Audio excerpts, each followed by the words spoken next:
All right, we are going to go through the book of Luke today. Итак, сегодня мы с вами пройдем через книгу Евангелия от Луки. And the title, as with the other Gospels, is Kata Lukan in the Greek. И название, как и подобно другим Евангелиям, звучит как Ката Лука на греческом. And the author. Это автор. Now the second point is author. Да, и вот это первое. Второй пункт автор в наших планах. And I have several subpoints under this. И у меня здесь есть несколько подпунктов в разделе автор. So the first one is that Luke's name only appears 3 times in the whole Bible. Well, in the New Testament is what we're concerned with. Да. Первое. Имя Луки, то есть Лука называется по имени в Новом Завете только 3 раза. And the first one is Colossians 4:14. Turn to that. И первый раз это Колоссянам 4:14. Откройте, пожалуйста. Вітаю вас, Лука, улюблений лікар та Демас. Who wrote that? Кто это написал? Пол. Of course. So Luke was with him. То есть Лука был с Павлом. And the next one is 2 Timothy 4:11. Второй отрывок, 2 Тимофею 4:11. Зі мною сам тільки Лука. Візьми Марка, приведи з собою, бо мені він потрібний для служби. Yeah, that's fine. That's fine. Do you know where Paul was when he wrote this?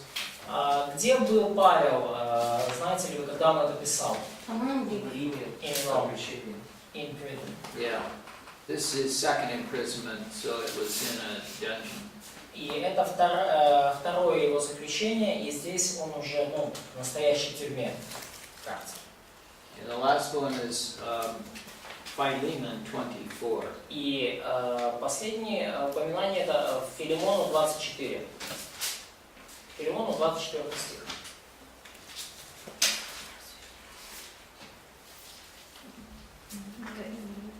Марк, Аристарх, Димас, Лука, сотрудники мои. Okay, the second point.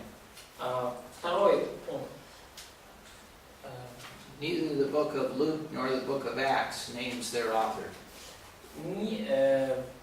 Ни Евангелие от Луки, ни книга Деяний не указывают, ни в книге Деяния, ни в книге Евангелия от Луки не указаны их авторы.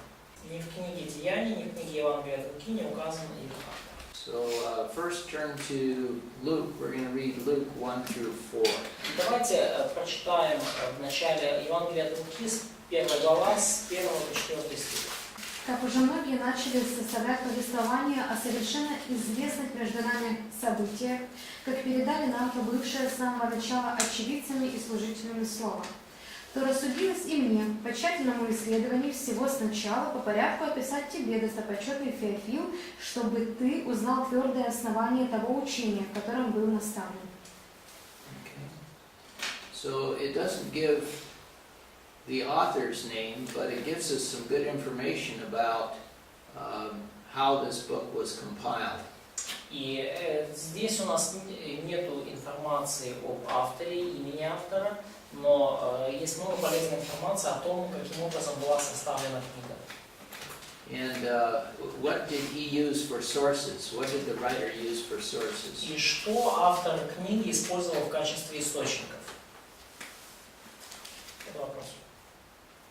What's the question? Yeah, there was a question. What did he use for Что sources? автор книги? Бывшими Повествование. передали, второй стих, сам очевидцы и служители слова. Второй стих. Verse 2, eyewitnesses and servants of the word. Okay. И первый стих. Первый Там говорится о повествовании, то есть уже были определенные... какие-то документы. Yeah, and in the beginning he also speaks about account of the things accomplished among us. Yeah. So other sources, other Yeah. written sources. So apparently there were a lot of written sources that he looked through. И очевидно было много письменных источников, которые он просмотрел.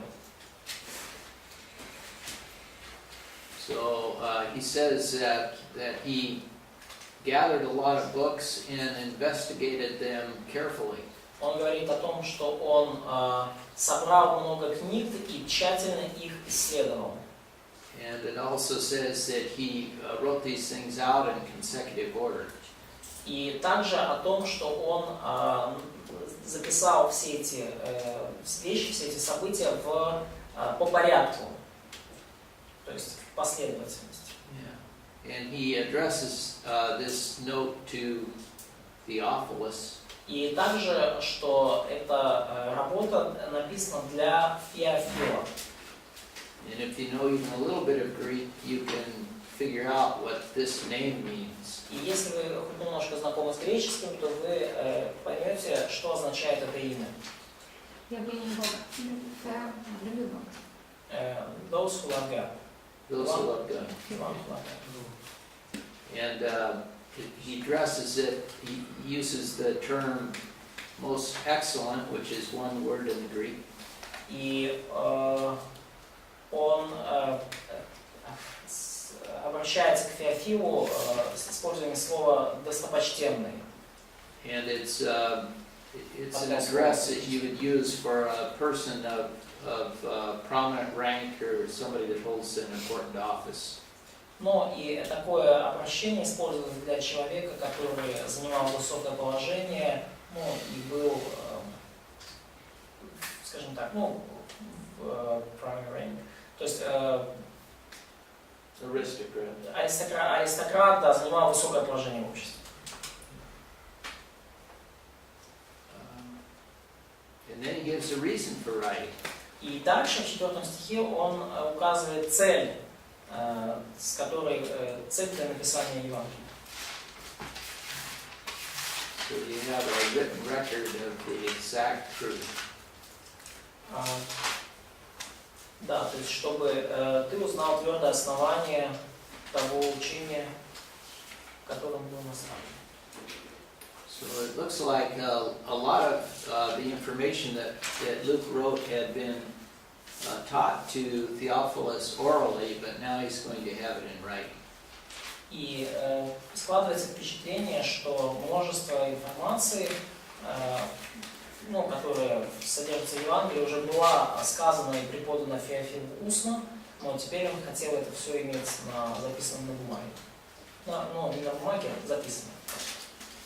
Now let's go to the book of Acts, the first 3 verses of the book of Acts. И давайте сейчас прочитаем первые 3 стиха книги Деяний.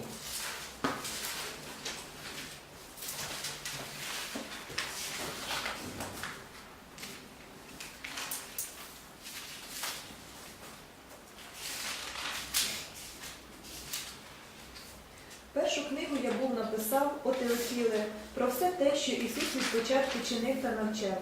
Аж до дня, коли через Духа Святого подав він накази апостолам, що їх вибрав і вознісся. А по муці своїй він ставав перед ними живий із засвідченнями багатьма, і 40 день їм з'являвся та про Божє царство казав. So here the writer of Acts ties this book together with the previous one that he had composed to Theophilus. И здесь автор книги Деяний, он связывает книгу Деяний с предыдущей книгой, которую он написал для Феофила. Okay. Ну, So they form a two-volume set. They go together. И вместе Евангелие от Луки и Деяния формировали двухтомник, который, ну, шел как единое целое. All right. The fourth point. 4 пункт. The similar style and language in the two books suggests the same author. Тот факт, что стиль и язык в 2 книгах очень похожи, подсказывает нам, что автор один и тот же. Факт, что язык и стиль в 2 книгах похожи, подсказывает нам, что у них один и тот же автор. 2.5. Пункт 2.5. The author often uses we, the pronoun we, in Acts suggesting that the author was a close traveling companion of Paul. Автор часто использует местоимение «мы» в книге «Деяний», подразумевая, что автор был путешествовал вместе с апостолом Павлом. And you can see this in several places in the book of Acts. И мы можем это видеть в нескольких местах в книге «Деяний». And the first one is in Acts 16. И первый из них это Деяния, 16 глава. In Acts 16, he's describing the missionaries traveling to various places. И в Деяниях 16 главе автор описывает миссионерские путешествия в различные места. Verse 8 says, and passing by Mystia, they came down to Troas. И в 8 стихе он говорит, миновав же Миссию, сошли они в Трааду. And then in verse 9, there's this vision where Paul sees the man from Macedonia. И в 9 стихе описано видение, в котором Павел видит мужа из Македонии. And then in 10, it says, when he had seen the vision, immediately we sought to go into Macedonia. И вот в 10 стихе уже после всего видения тотчас мы положили отправиться в Македонию. And then we see the pronoun we several times after that. И после этого мы несколько раз видим вот это местоимение «мы». So it appears that this is when Luke joins Paul in his travels. И кажется, что это именно тот момент, когда Лука присоединился к Павлу в его путешествии. Look at chapter 20, verse 5. И также давайте посмотрим 20 главу, 5 стих.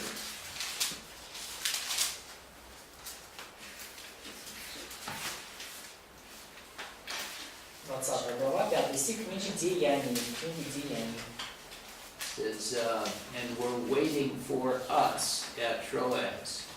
Они, пройдя вперед, ожидали нас в Трааде. And then he uses we several times, so he's apparently with this group. И дальше он несколько раз использует местоимение «мы».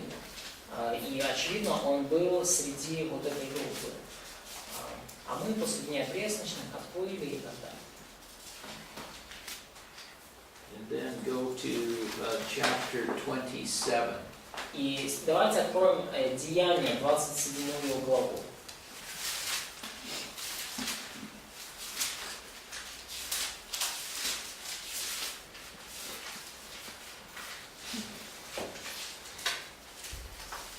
Again, when Paul gets on the ship to sail for Italy, it looks like Luke was with him.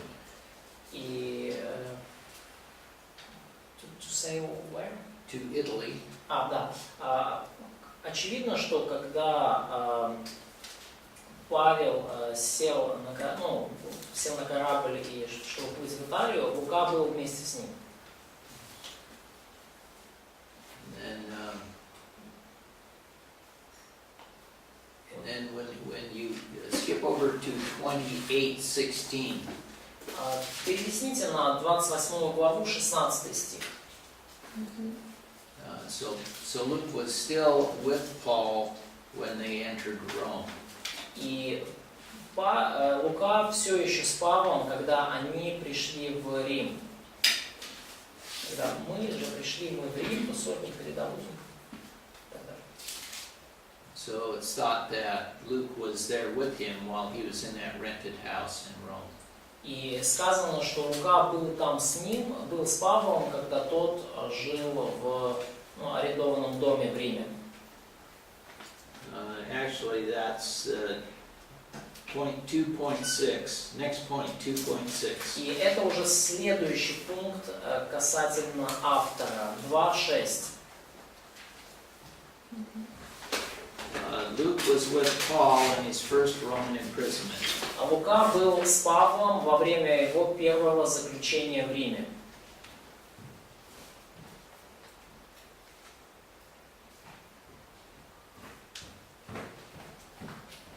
Лука был вместе с Павлом во время его первого, тюремного, понятно, заключения в Риме.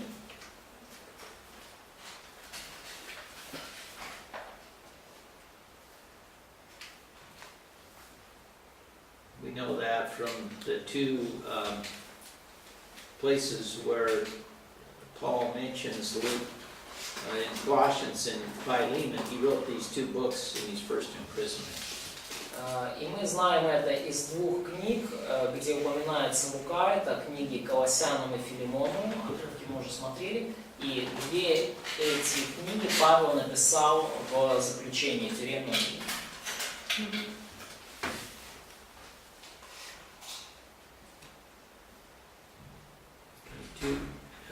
2.7. Пункт 2.7. Luke may have been a Hellenistic Jew or he may have been a Gentile. Лука мог быть эллинизированным евреем или мог быть даже язычником. Does that Hellenistic, someone educated in the Greek culture? То есть эллинизированный еврей – это еврей, который получил образование в греческой культуре. So a Hellenistic Jew is somebody that's familiar with Greek culture. То есть эллинизированный еврей – это тот еврей, который знаком, хорошо знаком с греческой культурой. Или кем еще могут? А? Или... Или язычников. Ну, то есть даже просто не еврей. So he was either educated, a Jew educated in the Greek culture, or he was a Gentile. То есть он был либо иудеем, который получил образование в греческой культуре, либо он был язычником, не еврей. If he was a Gentile, he was the only Gentile that wrote New Testament scripture. И если он был язычником, то он тогда был единственным новозаветным автором язычником, не евреем. Ну, и если он был язычником, то он был единственным язычником среди авторов Нового Завета. I heard a seminary professor one time arguing strongly that Luke could not be a Gentile because only Jews wrote scripture. Я слышал одного профессора в семинаре, который очень сильно спорил на тему того, что Лука не был язычником, потому что только евреи могли быть авторами Писания. 2.8. 2.8. In Colossians 4, 10 through, let's turn to Colossians 4, 10 through 14. Just write down Colossians 4, 10 Откройте, through пожалуйста, 14. Колоссянам, 4 глава, 10-14 стих. Приветствует вас Аристарх, заключенный вместе со мною, и Марк, племянник Варнавы, о котором вы получили приказание: если придет к вам, примите его. Также Иисус, прозываемый Иустом, оба из обрезанных. Они единственные сотрудники для Царства Божия, бывшие мне отрадою. Приветствует вас и Епафрас, ваш раб Иисуса Христа, всегда предвязающийся за вас им в молитвах, чтобы вы пребыли совершенны и исполнены всем, что угодно Богу. Свидетельствую о нем, что он имеет великую ревность и заботу о вас, и о находящихся в Ладикии и Иераполе. Приветствует вас Лука, врач, возлюбленный, и Димас. Okay, so the first people that are mentioned are clearly Jews. It says in 11, who are from the circumcision. Первые люди в списке упомянуты, это, очевидно, евреи, потому что они названы обрезанными здесь. And then in 12, he lists Epaphras, who was from Colossae. И в 12 стихе дальше он упоминает Епафраса, который был из Колосс, из города Колосс. В 10-11 он упоминает обрезанных, а в 12 Епафраса. And then he lists Luke and Demas. И дальше он перечисляет Луку в 14 стихе и Димаса.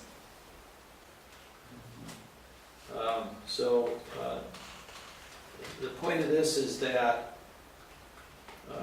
Paul lists these three companions who are from the circumcision, and then he lists 2 Gentiles that may have indicated that Luke was one of the Gentiles, but we don't know for sure. Ну, то есть идея в чем? Что Павел перечисляет 3 своих компаньонов, о которых он прямо говорит, что они евреи, обрезанные, и потом он перечисляет язычников, и исходя из этого мы можем предполагать, что Лука, возможно, был язычником. Вот. Но это, скажем так, это предположение. The last point under author 2.9. Пункт 2.9, последний в разделе автор.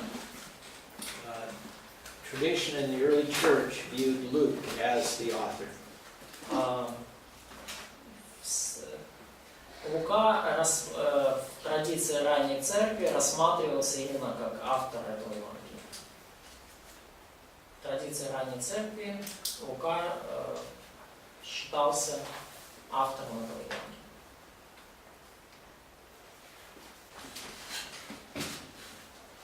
Okay, any questions or other thoughts on that? Есть ли какие-то вопросы или другие мысли на этот счет?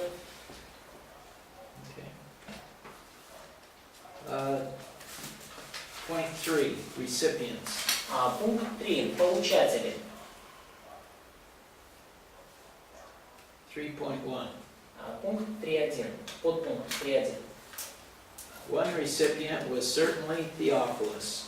Одним из получателей, очевидно, был Феофил.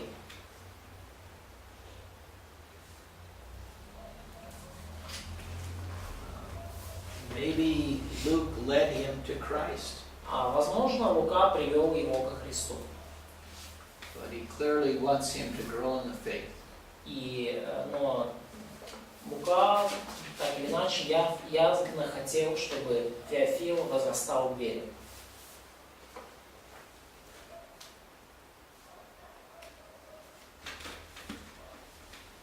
Okay, 3.2. Пункт 3.2.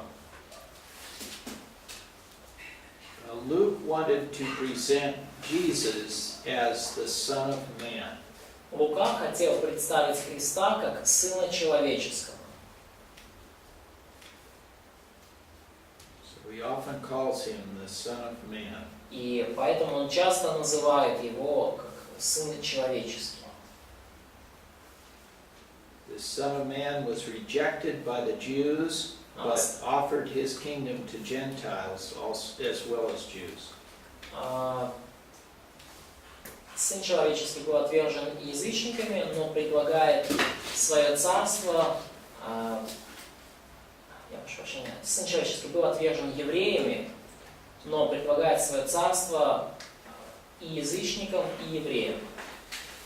Сын Человеческий был отвергнут евреями, но предлагает свое царство и язычникам, и евреям. 3.3. Пункт 3.3. The prologue of both Luke and Acts are written like ancient historians' prefaces that are prepared for publishing in Greek culture. Прологи или вступления к книгам и Луки, и Деяния написаны в той же форме, что и древние прологи книг древних историков. И таким образом приготовлено для публикации в греческой культуре. Прологи к книгам и Евангелия от Луки, и Деяний написаны в форме прологов вступлений к трудов древних историков и подготовлены к публикации в греческой культуре. So you see, if he had started out like Matthew did, listing the genealogy of Christ, that wouldn't have been as much interest to the Greeks. И вы понимаете, что если бы он начал свою книгу так, как Матфей ее начал, с родословия Христа, то это не вызвало бы особого интереса в греческой культуре.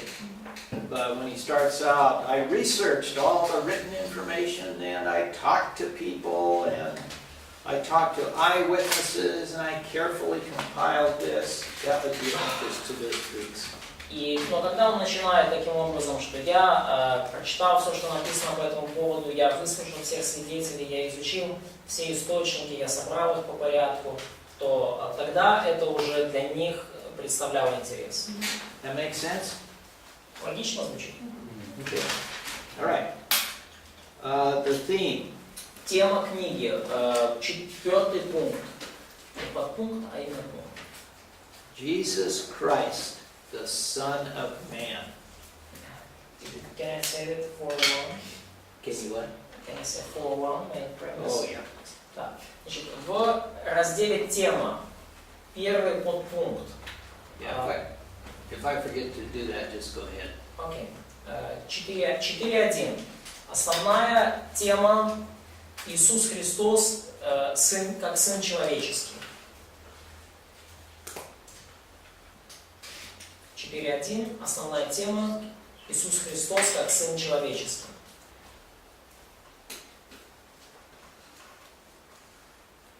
Should I mention the word? Yeah. And turn to Luke 19:10. Откройте, пожалуйста, Луки, 19 глава, 10 стих. So write Luke 19:10 down, and then we'll read it. То есть запишите, да, вот там где главная тема Иисус Христос как Сын Человеческий, в скобках запишите Луки 19:10. Луки 19:10 запишите, и потом откройте этот стих. Somebody read it. Прочитайте кто-нибудь. Ведь Сын Человеческий пришел, чтобы найти и спасти потерянных. Okay. All right. Next, we're going to go through several themes that are developed by Luke. И далее мы рассмотрим в том же разделе 4.1 некоторые темы, которые Лука развивает.